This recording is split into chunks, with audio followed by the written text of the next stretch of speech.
ladies. Welcome to Mompreneurs Unleashed, the podcast that celebrates moms who are taking on the world of entrepreneurship.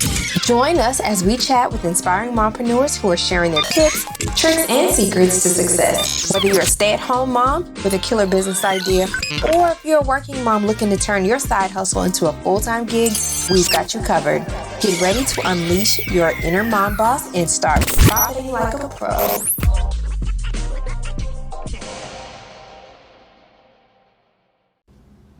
Welcome back to another episode of Mompreneurs Unleashed.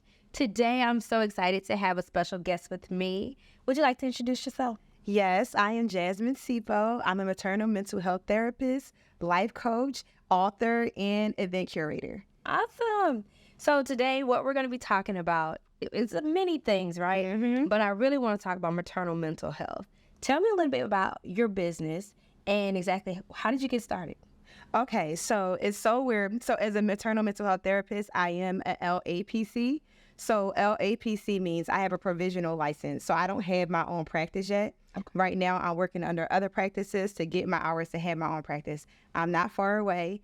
However, when it comes to maternal mental health and how I shifted to maternal mental health, I was mainly focused on trauma when I first got into the, industry when it comes to therapy after I got my master's. I was focused on trauma. I want to help women work through trauma. And then after the pandemic hit and I was working at a private practice that specialized in trauma, but I was like, I don't know, this is just not it. I'm not getting enough hours.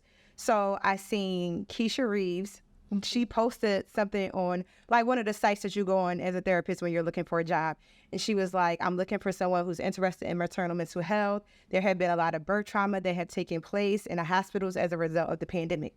I was like, I don't have any kids, but I just got married and I needed a fresh start. This sounds like something I could get into. So originally I had an interview with her and I was kind of nervous because it was I had no experience in this at all.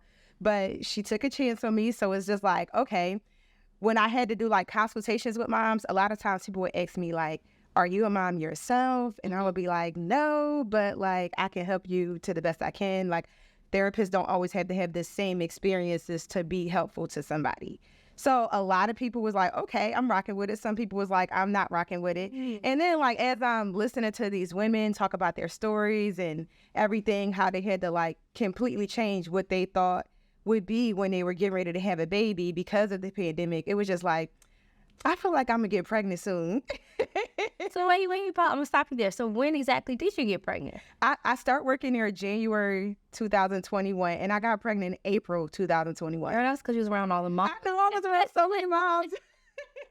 So hold on, okay, a whole lot you just said right there. Yes. Let me take a step back. So Keisha Reeves is actually a client of mine. Yes. Love her, such a sweetheart. And I love that you guys were able to work together. Yes. So that's one thing. Hey, Keisha girl.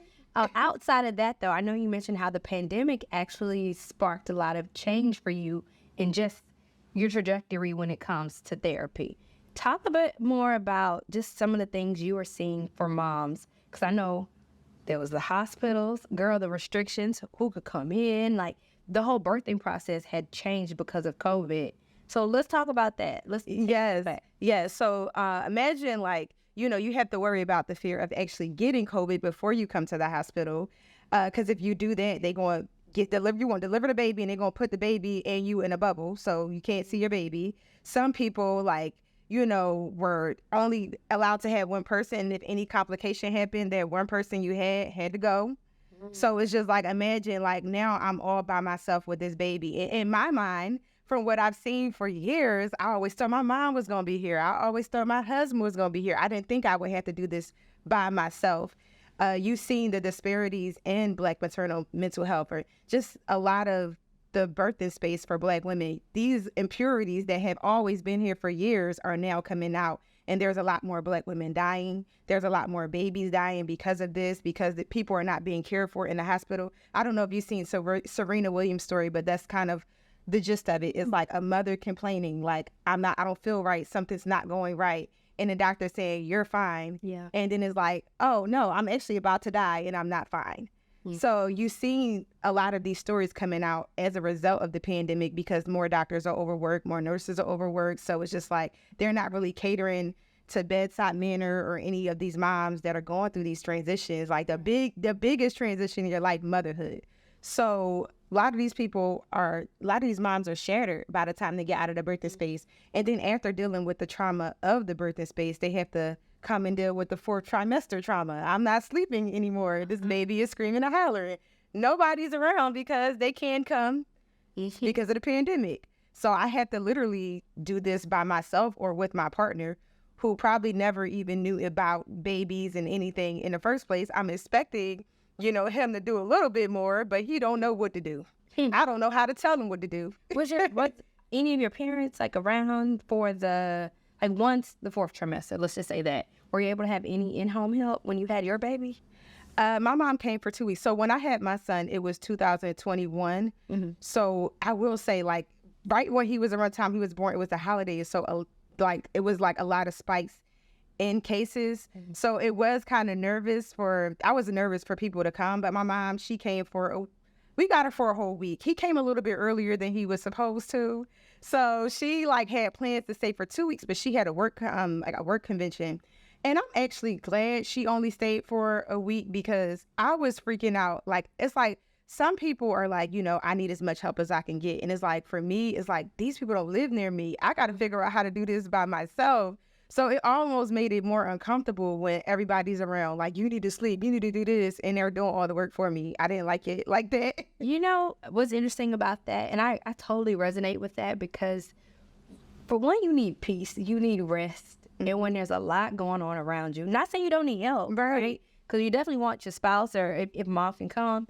But sometimes you just need quiet. When the baby's between the screaming, between the feedings, all the cluster feedings and all of those, the diapers, the poop, all that stuff, you kind of just want to break somebody to not bother you. But I mean, it's good to have somebody go check the baby while you sleeping too. Right. It's good both ways, but I can understand how it can become too much. Yeah. If I was home, the amount of family I have back in Philly, it probably would have been a bit overwhelming. Yeah. Because everybody want to make sure I'm good. I think COVID, a lot of the times when I talk to my clients, is okay, but what did we gain out of this? Now we have better relationships with our partner because we was able to communicate what we needed. We didn't have a choice but to learn better communication. Oh, that's so true. Ooh.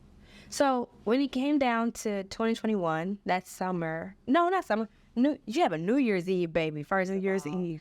Holiday baby. So I know that was a whole experience in itself. Yes. But just talk about the relationship. So when you guys, you already knew you were expecting and all, but once baby's here, how did things change, just in the house for you guys? Oh, things changed tremendously. When I found out I was pregnant, things changed tremendously because we were newlyweds. We were planning a honeymoon, and it was just we had an understanding that we were going to wait until the end of the summer. So it's just we're still babies in marriage, and then this big thing happens. So it's exciting, but it's also kind of scary. Our relationship is about to change, but we were with it, right? I will say my husband was a champion when it came time, after the baby came. There was a lot of things that he didn't understand, and there were some arguments that came from his lack of understanding. Yeah. But it's when we were able to work through that, and we definitely have a couples therapist. Shout out to Shanae. That's our girl. So it's just if we need her, if we can't work through something by ourselves, we do not mind calling a third party and saying, hey, we need a session. So I think with that help, it was tremendous. But it was just certain things my husband has a son. So it's just with him being a long distance dad, there was also a lot of things that came up for him that I had to be understanding about. Because it's I never was in my son's life like this. Yeah. So there are some things I don't know. And this is just still a new experience for me in this way. Oh, yeah, that's a good one. Okay. So we're going to pivot. So let's talk about the sunroom therapy, right? Yes. So talk to me more about that. Is it a podcast, or is it tell me exactly what is it? So right now, that's what the name of my therapy business is going to be called. But like I said, I have a provisional license, so I can only practice, what I can do. So it's with the sunroom therapy, I remember the frustration of I want my own. I've been doing this therapy thing for almost 10 daggone years now. all like, with the master's program, everything, like the practice that it puts into being a therapist, like I done been here, like I need to start like, so with the sunroom therapy, it was my way of starting without actually starting. Okay. So it was just like, sometimes you have to ask yourself, I can't do that thing, but what can I do? Yeah. So I decided, it's like, when I was pregnant and I noticed like everybody and their mama was pregnant 2021, I was just like, I could do something with this. So I actually did start a mommy group, right? So I used to have meetings at my house. We used to talk about things. And I was like kind of group facilitating the meetings, which I had been doing for like 10 years through various jobs. So I was just like, okay, this is something that I'm good at. And then it was just like, okay, like, I think that I can take this opportunity to be an event curator and then allow myself to build up my clientele, just be more, aware of things going on in a maternal mental health space, have something to actually bring forth, make connections. And then that way, when I get my license, I'm like ready to go. Go time. Oh, so the sunroom therapy was just like, this is what you can do now. Yes. I love that you're being proactive too, because sometimes we wait till we get the thing and then you're starting and it feels like you're a little late to the party, or it just takes a little longer. So I love that you've already gotten started in this in your business side of things. As you've started your business and you're developing clientele, like you're getting them ready. Let's talk about some of the events that you have. So what's one of the upcoming events that you have going on? So I actually have two, which is crazy because I was so nervous to start this thing. Like, I'm like talking to my therapist, like, I'm super nervous to do these events. Like, she was like, well, you've been doing them. You're just going to do them at a more professional scale. Like, now I'm not just telling my friends, I'm telling Instagram to tell they people and tell they people. Mm-hmm. So that was really nerve-wracking for me. Like, and I'm actually this is a paid event. You have to come. And, you have to pay to come. So I was very, very much nervous about that. And then when I had my first one, so it's called Tacos and Margaritas. So there's a series of different names and things like that. So Tacos and Margaritas. Cool. I actually had an event with the moms, and we did Margaritas and Mojitos. So I was like, okay, we can do like a variation of that for my, big professional event. So I called it Tacos and Margaritas. I love Mexican cuisine. And I love everything about it. So I was like, this is right in my lane. So I did that event May 20th. It was a good turnout. So I feel like my events are more intimate, and that's important to me because I'm about to sit here and I wanted to create an atmosphere where we sat in a circle. I wouldn't even care about telling my business because I feel safe here. Like, I feel seen here. And a lot of the times when we hang out socially, I was noticing, like, if we hung out socially, I have a friend that, whenever she want to get out, I'm getting out with her because she don't get out a lot. So we're with another friend that she bought, and it's like she doesn't have any kids and she's single. So we sitting there talking to the girl, this week was hard for me this week. And we sitting there going on and on. And it's just like kind of taken from the night. And our other friend, she was so patient. She just sat there and she just, she was like, okay. She just was cool with it. But it was just like, I want like a space for this. Yeah. Like, we need a space for this. So that, like, I was in the process of promoting it. And it's crazy because I would get signs like, okay, you're doing the right thing. Mm-hmm. And that was a sign I got, like, no, this is it. Yeah. So when I actually had the first event, we had a good turnout. And it just was like, it wasn't even a turnout that, warmed my heart. It was like the messages I got after, like, girl, I didn't even know I needed that. Like, that was really good. Like, so now I'm doing another event. So Tacos and Margaritas, I decided to take it back home. So whatever I do here, usually I'm going to find a way to make it work in Philadelphia as well, because I have a lot of new mom friends in Philly and they're all like kind of spread apart. So I'm going to find a way so that this event can help others in other cities as well. Okay. And then I was like, I got to take it back to Atlanta and do one more event. So we had the Mommy Harvest Brunch that's coming in October 21st. Yeah. So I just wanted to have fun. Everyone loves the fall, the colors of the fall. Mm-hmm. And then the fact that it's just like blazing hot outside right now, and we get a little reprieve in the fall before the winter comes, and we get to really enjoy being outside and not feeling like we about to sweat out everything. Mm-hmm. So this is an event. It's going to take place, and there's going to like be a big emphasis on the fall attire. So we're going to have like contests for the best fall outfit. Like, I just want the moms to get together and have a good time, especially because this is before the holidays. Now, me being a mom with a family that is, in a different city in Philadelphia that I had to fly to see them, and the holidays coming up, that's a big deal for a lot of moms here. Yeah. A lot of moms are transplants. So either you are going to deal with not being away from your family for the holidays. You're going to deal with going to go see your family, or you're going to deal with your family coming to you. All in all, it's going to be busy. You're going to be tired. And I feel like you need a reprieve after, but I'm going to give you the reprieve before. Good. Well, I'm looking forward to that. Yes. I'm a transplant mom here myself. You know that. Yeah, girl. Louisianian in the ATL. I mean, it's a couple of y'all ATLians that are actually from here. My videographer. Not many, though. Not many. All right. So now that you've been a mom for over a year now, talk to me about the journey of just being a mom to a toddler. Like, what's that been like? Okay. So when it comes to being a mom to a toddler, I think that a lot of people don't highlight the experience of your baby turning 1. Like, it's a thing. And it's crazy because a lot of the things that my clients went through all the way from the beginning is like, now I feel it. Or, now it's like I know exactly what they were talking about. For example, when he was an infant, or, when they're like babies or newborns, mothers go through this thing and they call it baby blues. Like, for 10 days, you feel like you're emotionally all over the place. And it can be really scary when you have a baby, because it's like, I love my baby, but I'm really sad. And it's like, that's how I was like crying, and it was a lot. Like, I felt like I was a little irrational, about a lot of the things that I was crying about, but it just was, my hormones was all over the place. And then it was like, after 10 days, I didn't cry anymore. It was fine. So it's baby blues and not PTSD. Like, tell me the difference there.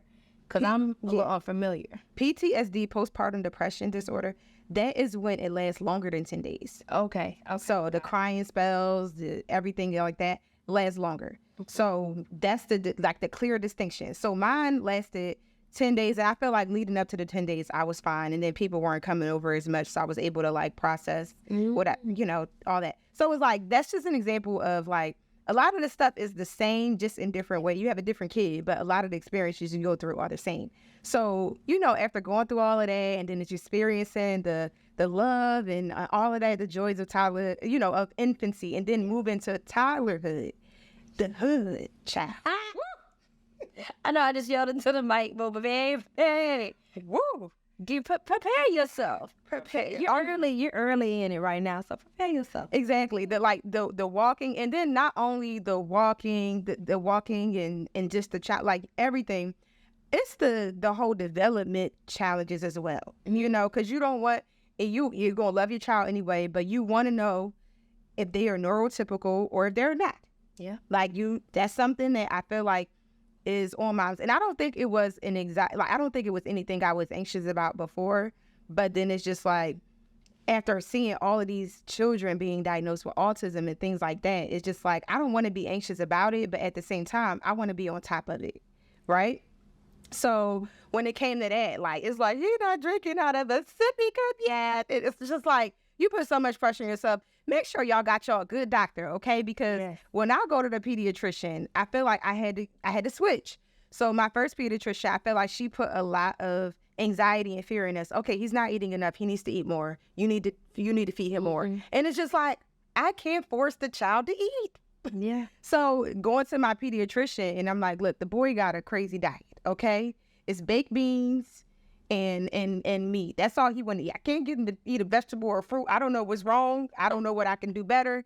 And he's like, he'll be fine. Just make sure he eats. Yeah. That's the number one goal. You're going to have to keep introducing him to things. You're going to have to keep trying the things. But I love how my doctor always says, you have a job and he has a job. Your job is to provide him with the food, and you're going to decide where he's going to eat it and what time he's going to eat it. His only job is to eat. Yeah. It's not to tell you what he want to eat and what he don't want to eat. So it's that part. And then the extreme, like the patience that you have to have. I'm learning that as a mom with a toddler, you're not going to solve the issue when there is like a falling out or when you're frustrated. Like, you're almost never going to solve what you're trying to solve when you're frustrated. For example, Leo, my son, he just started a new classroom. So he's in a toddler 2 class. Oh, or toddler 1 class. Come on, congratulations. Yeah, so he graduated from infant to the toddler 1 class. So his teacher in his infancy class, they used to feed him right when he got in there. Like, food is on the table when he gets in. This time he has to wait a little bit. So what does Leo do when he's waiting? He's, very frustrated. The boy, he has a great temperament, but when he is hungry or tired, you're going to know. You're going to know. I'm the boy's hangry, okay? So it's like, they're like, we're trying to teach Leo patience because he gets really upset. So it's just like at home, he like when he comes in from daycare, if he ate a lot, if he liked the food at daycare, because he's going to be chill when he come in.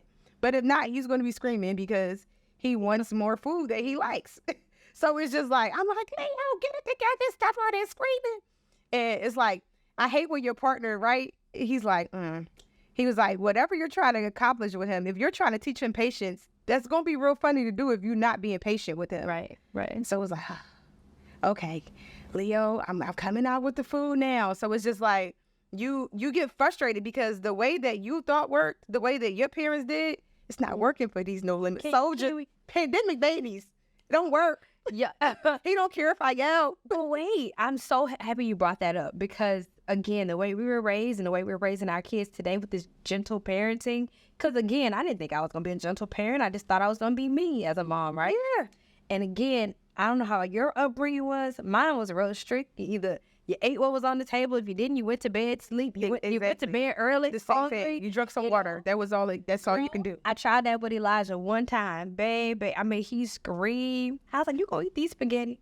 He told me. I learned that day. You learned. Girl, I put him in the bed. He was still screaming. I said, "Nah, I can't be a bad mom. You gotta eat something, And you learn, like, okay, try patience. The screaming, spanking, none of all that stuff. It's not gonna work. It's not. And we're trying to do better than what our parent generation did.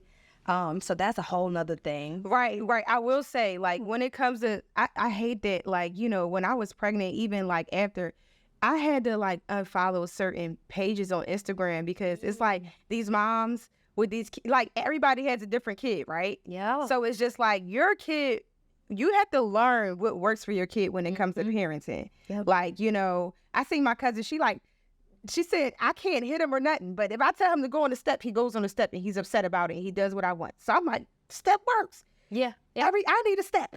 I need something that's going to work. And I got to find that out. And I'm not going to find it out with being frustrated with him because I can't figure out how to parent him or discipline him. Yeah. Some parents can pop their kid and it works. That don't work for me. It don't. This is what Leo does. He pop himself now. When he gets mad at me, he be like, like, it's like he knows, like, before you pop me, I'm going to pop myself. What I'm going to do with that? I've had my daughter go over there, like, and I'll be like, wait a minute, what did you do? And then I just learned spanking doesn't work for her. I mean, again, my parents, different, but with her, I have to take things away that she wants. And that's how I know I'm getting to her now. Like, all right, I see.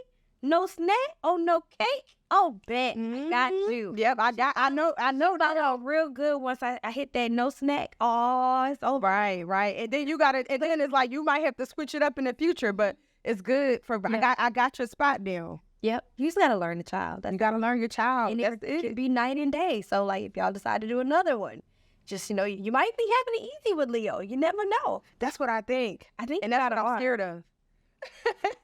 That's why I thought it was simple. When I had Elijah, girl, I ain't never had a problem. Other than the eating. He's still a picky eater today. But I've learned, like, okay, as long as you try, introduce new things. Right. Okay, we can work with this. I can give you different variations of chicken or noodles.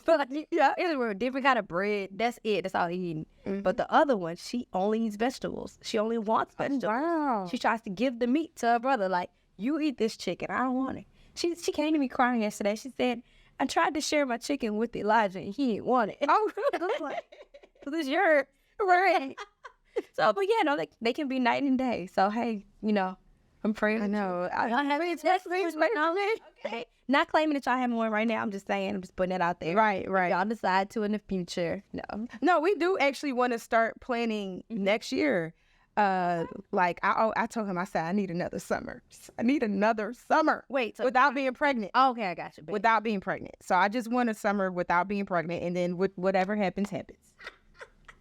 I love it. No, plan accordingly. Yes. So we're actually going to transition into a segment that I like to call rapid fire. Okay. So I want to ask you just a couple of questions. Elaborate on some. You'll know when. But it's just to get to know Jasmin more. I know you travel because I mean you're a transplant here in Atlanta. Coming from Philly to here, I've seen you guys have traveled quite a bit too, you and your husband. Tell me one of your favorite travel destinations.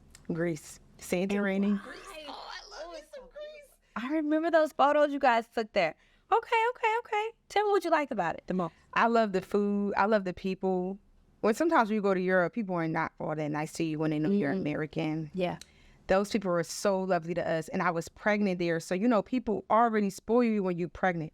But they were so sweet. And I did a whole photo. That was the first time I went somewhere else and did like a photo shoot, you know. So it was amazing. Like, so people did I had to trust people to do my makeup and curl my weave, child. I was scared.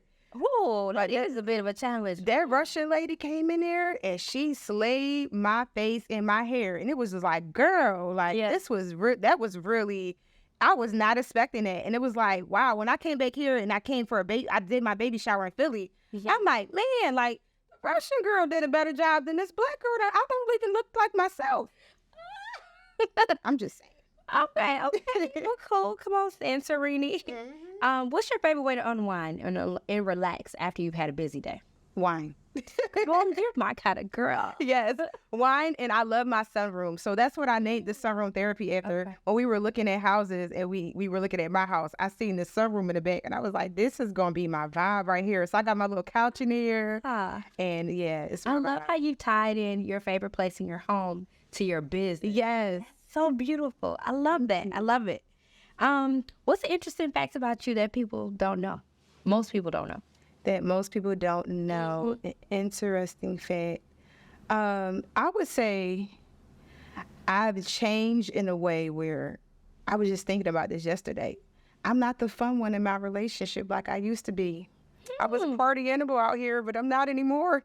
So have you adapted into you're in your 30s, right? Yes. You've adapted and now you've become like like I don't know if it's the fact that I'm not fun or my husband is just too fun. I think he's too fun. I'm fun, but it's just like I like to come home at a certain time, you know, probably around 11. Like my perfect outing is I'm in the house by 11:30 to 12.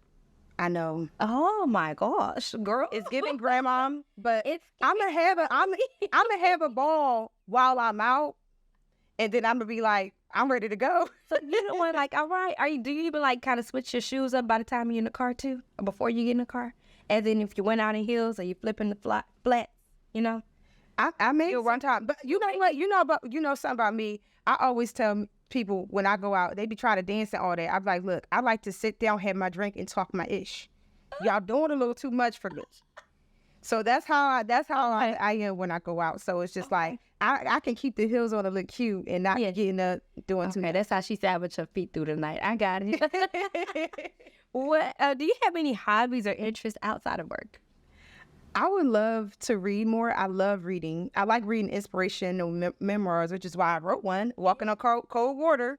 Yeah. So I like to read inspirational memoirs, and I was getting into novels, but it's like I need some people to tell me like that it's good, because it's like if I'm reading a novel that nobody else read, and then it's just like I'm reading it, and then it's just like this is not getting good. I need somebody to tell me it's going to get good. Yeah. Then I put it down and I never look at it again. Oh boy. So are you a part of like a book club? I was. Okay. But it turned into the club because we didn't read any books anymore. We just was getting together and drinking and talking about Netflix shows. And it was just like, yeah, we didn't, not a book club anymore. I mean, if I did a book club again, it would have to be like intentionally an inspirational memoir or inspirational book club, because I feel like I'll get through.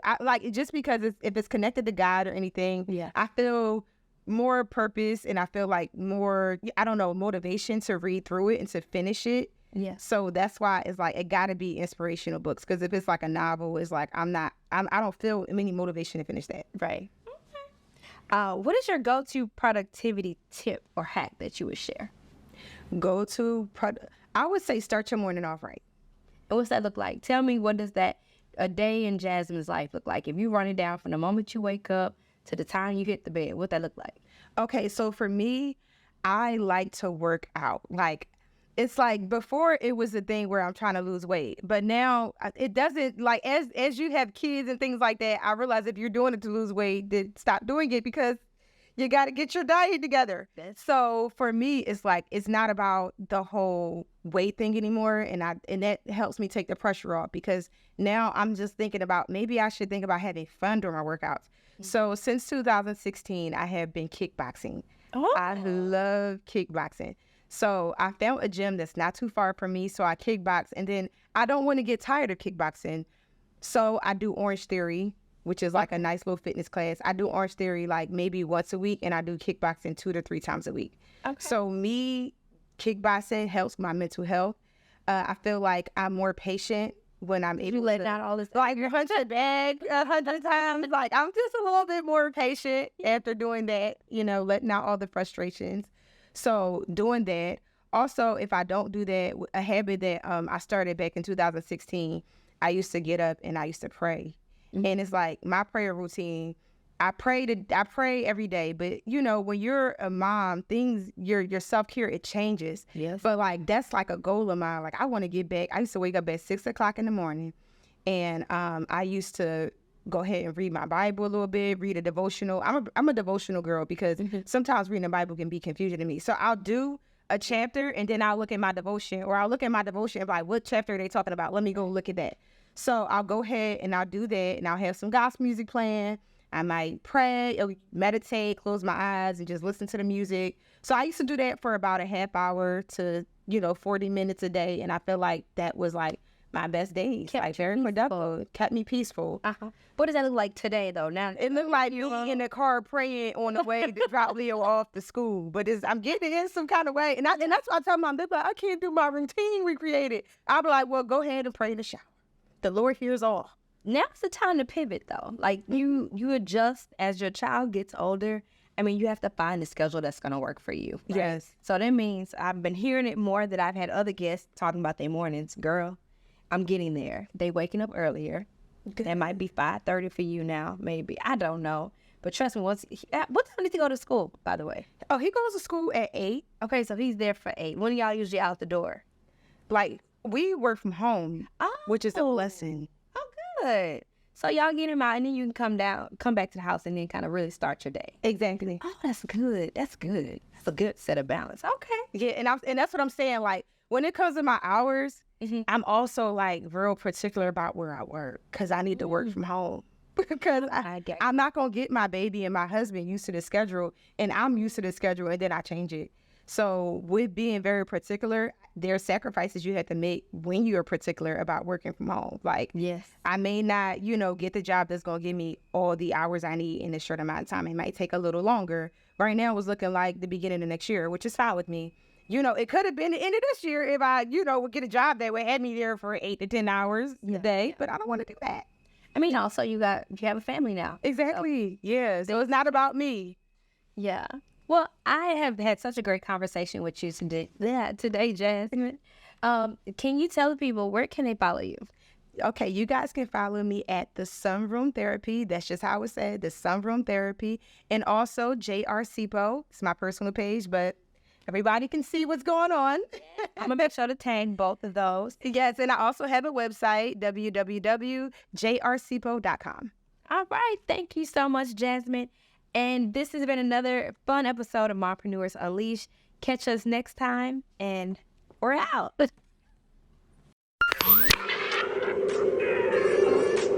Thanks for checking out another episode of Mompreneurs Unleashed. Be sure to like, follow, and subscribe. Tune in next week for our following episode.